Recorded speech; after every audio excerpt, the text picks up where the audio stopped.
According to WFTV, in March 2023, Sierra Polson, age 29, was shot and killed by her boyfriend in Orange County.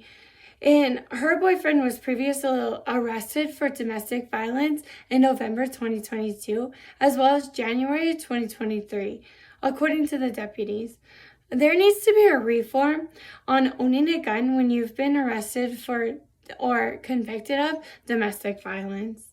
Right now, can you tell me the laws and regulations that are available to women, or the laws and regulations that are out there to help somebody who is in a domestic violent relationship? Because that's what I want to do. I want to help women to become informed about their rights when living within a domestically violent relationship. As quoted in Everytown, a website dedicated to gun safety, 2019, every month an average of 70 women are shot and killed by their intimate partner. It is said that 1 out of every 4 women are involved in a domestic violence relationship. One of the ways the abusers really make the person feel trapped is by taking away their power and by making them feel like they can never help themselves. So how do we become a part of the solution in that? We educate them. So when I was in an abusive relationship, I felt lost. I was scared. I was alone. I didn't want anybody to know what I was going through. And I wish I really had learned more and that I had understood my own power that I had over my own life, rather than always focusing on the power that I felt he had over my life. It took me a lot to get out of that relationship. I really had to break that cycle, and to do that I had to trust the laws that were out there and available to me, and I also had to use a lot of resources that were available to abused women, and that's how I finally got my freedom back in my life back. So today, first, I will talk about the amount of women affected by domestic violence. I want to discuss the ways an abuser can use domestic violence to control their partner. And lastly, I want to address ways women can protect themselves against their partners. A major problem that women who are in domestic violence are facing is firearms being in the home. Bonnie Carlson, who wrote Keeping Guns in the Hands of Abusive Partners, 2023, states that today 4.5 million women in the United States report that an intimate partner has threatened them with a gun. Threatening a partner with a gun is a way to intimidate, and often that intimidation tactic can turn deadly. According to Carlson, 2023, when there was a gun in the household, one study found that an abusive partner was 5 times more likely to kill his victim than when no gun is present. It's surprising to me to learn that 4.5 million women have been threatened by a gun or with a gun. This is in their relationship and often within their own home, a place that they should feel safe. So we need to change the control that abusive partners have over their intimate partner.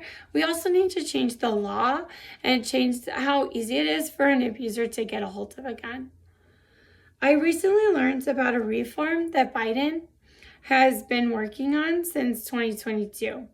The law he is aiming to change is the boyfriend loophole, and we want to close that boyfriend loophole. This is a way to prevent people who have been convicted of domestic abuse from owning a gun. In 2020, Trestman wrote that the law currently only applies to people who are married, living within the same home, or have a child with the victim. We need to see this reform take effect. It will protect victims of domestic violence who otherwise could be subject to gun intimidation and control. I had an encounter with law enforcement when I was going through, in my abusive relationship, when I was going through abuse, where we had called law enforcement out to our house, and the first thing that they said to us was, you guys have kids in the home, so if you ever call us out again, we're going to contact Child Protective Services.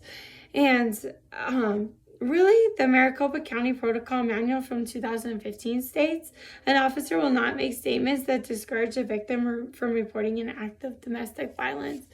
But that really did discourage me from wanting to call law enforcement or get them involved, because they were threatening to take my family away from me. And I really didn't want my family taken away from me. What I wanted was the abuse to stop. So according to the 2015 manual, the officer should have taken both of our statements, questioned the existence of any weapons in the home, provided information to both of us regarding resources available to us, and called an advocate out to help us.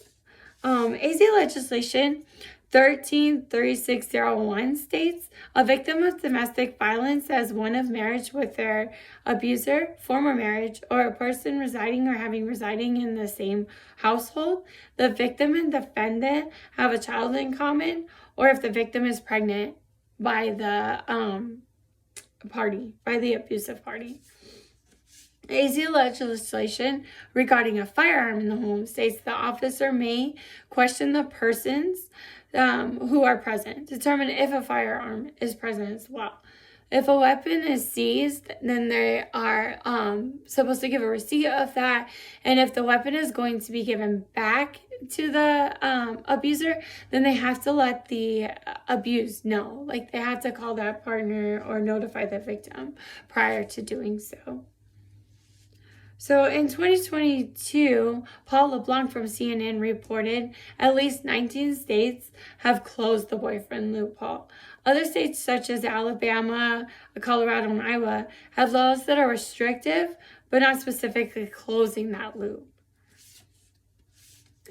So what is stopping the law from changing in other states is an argument about the definition of what a relationship is or who is in a relationship. And then defining the appropriate course of action to take for violators or those would-be violators. I was a victim of domestic violence, and I luckily for me, I got out of that relationship, and that I got away from my abusive partner.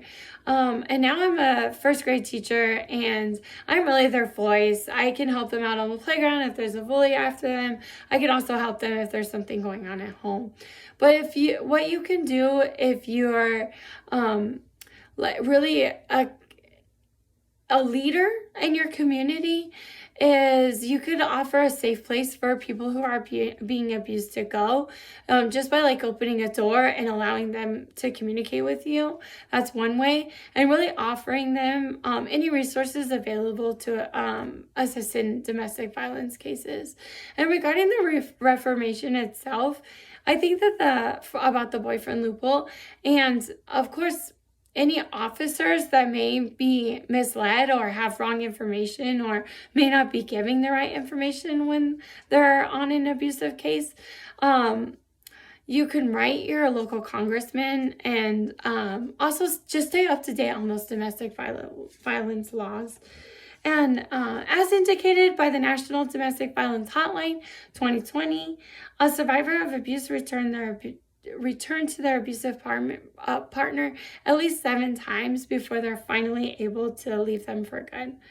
So we know getting out is hard, and we can see that, especially when a person really feels powerless. So the best thing that we can do is give them that power back and really let them have that information. And I hope that they're getting that information from this. After all, that knowledge that they're getting, that is going to be their power. Thank you.